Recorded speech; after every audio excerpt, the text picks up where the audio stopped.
नमस्कार, मी ओम सुभाष पाटील, प्रगती computer typing institute Dharashiv. तर विद्यार्थी मित्रांनो, आजच्या या व्हिडिओमध्ये आपण इंग्लिश 30 वर्ड्स पर मिनिट या विषयातील लेटर क्वेश्चन कसा टाईप करायचा व फॉर्मॅट करायचा या ठिकाणी पाहणार आहोत.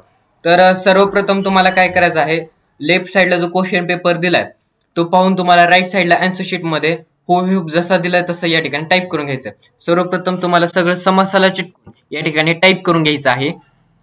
तुम्हाला काय करायचं, आता कंपनीचं नाव जे आहे ते कॅप्स लॉक ऑन करून कॅपिटल मध्ये या ठिकाणी टाईप करायचं. तुम्हाला क्वेश्चन पेपर मध्ये जरी स्मॉल लेटर्स मध्ये जरी दिलं तरी पण तुम्हाला काय करायचं, राईट साईडला आन्सर पेपर मध्ये कॅप्स लॉक ऑन करून कॅपिटल मध्ये या ठिकाणी कंपनीचं नाव या ठिकाणी टाईप करून घ्यायचं. ओके, देऊन पुन्हा कंपनीचा ऍड्रेस टाईप करायचं. ओके, रेफरन्स नंबर टाईप केल्यानंतर एक पण स्पेस न सोडता तुम्हाला डेट टाईप करायची आहे. ओके, त्याच्यानंतर टू सब्जेक्ट रेफरन्स या ठिकाणी टाईप करून घ्यायचा आहे. त्याच्यानंतर जो आपला पॅराग्राफ आहे, पॅराग्राफ देखील आपल्याला काय करायचं, समासाला चिटकून राहू द्यायचं. ज्या ठिकाणी पॅरा संपतंय त्या ठिकाणी काय करायचं, एंटर घेऊन समासाला चिटकूनच सेकंड पॅराग्राफ देखील आपल्याला काय करायचं, या ठिकाणी टाईप करून घ्यायचा.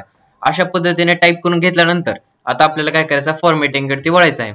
तर सर्वप्रथम काय करायचं, तुम्हाला रेफरन्स नंबरच्या समोर क्लिक करायचं, एक एंटर घ्यायचं. ओके, त्याच्यानंतर टूच्या समोर क्लिक करून एक एंटर, सब्जेक्टच्या समोर क्लिक करून एक एंटर घ्यायचा आहे. डिअर सरच्या समोर क्लिक करायचं, एक एंटर घ्यायचा. ओके, त्याच्यानंतर काय करायचं, पुन्हा युअर्स फेथफुली आणि सेक्रेटरी मध्ये या ठिकाणी 2 एंटर ठेवायचे. ओके, अशा पद्धतीने एंटर देऊन घेतल्यानंतर आता आपल्याला काय करायचं, फॉर्मॅटिंग वरती वळायचं आहे. तर सर्वप्रथम काय करायचं आहे, कंपनीचं नाव सिलेक्ट करायचं. कंपनीच्या नावाला या ठिकाणी तुम्हाला बोल्ड अंडरलाईन करून घ्यायचं आहे. त्याच्यानंतर कंपनीचं नाव सिलेक्ट करायचं, त्याचा ऍड्रेस या ठिकाणी सिलेक्ट करायचा आणि याला सेंटरला द्यायची. ओके, त्याच्यानंतर रेफरन्स नंबर आणि डेट मध्ये एकही स्पेस न सोडता तुम्हाला 3 टॅब घ्यायचे, 1 2 3. मला 30च्या लेटर मध्ये कंपल्सरी 3 टॅब घ्यायचे आहेत, एक पण स्पेस न सोडता रेफरन्स नंबर आणि डेट मध्ये. ओके, त्याच्यानंतर काय करायचं, सब्जेक्ट आणि रेफरन्स सिलेक्ट करायचा.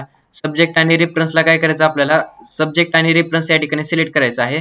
सब्जेक्ट आणि रेफरन्सला या ठिकाणी बोल्ड करायचं आहे. बोल्ड केल्यानंतर सब्जेक्टला या ठिकाणी आपल्याला 2 टॅब घ्यायचे आहे. सब्जेक्टच्या समोर क्लिक करायचं, 2 टॅब घ्यायचे. त्याच्यानंतर रेफरन्सच्या समोर क्लिक करून 2 टॅब घ्यायचे. ओके, त्याच्यानंतर ज्या ठिकाणी पॅरा पडतात ठिकाणी काय करायचं, आपल्याला त्या समोर क्लिक करून या ठिकाणी अशा पद्धतीने टॅप घ्यायचे, म्हणजेच काय करायचं, पॅरा पडून घ्यायचं. ओके, त्याच्यानंतर काय करायचं, तुम्हाला दिस पासून ते थँक्यू पर्यंत या ठिकाणी सिलेक्ट करायचं आहे.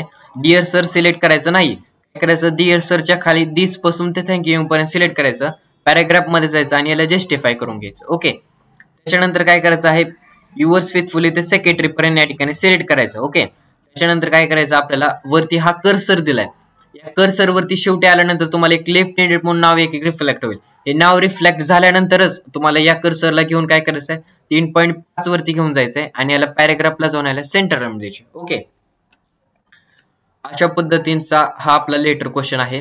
अपेक्षा करतो की तुम्हाला हा लेटर क्वेश्चन समजला असेल. जर विद्यार्थी मित्रांनो तुम्हाला हा माझा व्हिडिओ आवडला असेल तर या व्हिडिओला एक लाईक करा, तुमच्या मित्रांमध्ये शेअर करा आणि चॅनलला सबस्क्राईब करून बेल नोटिफिकेशन ऑल वर सेट करा.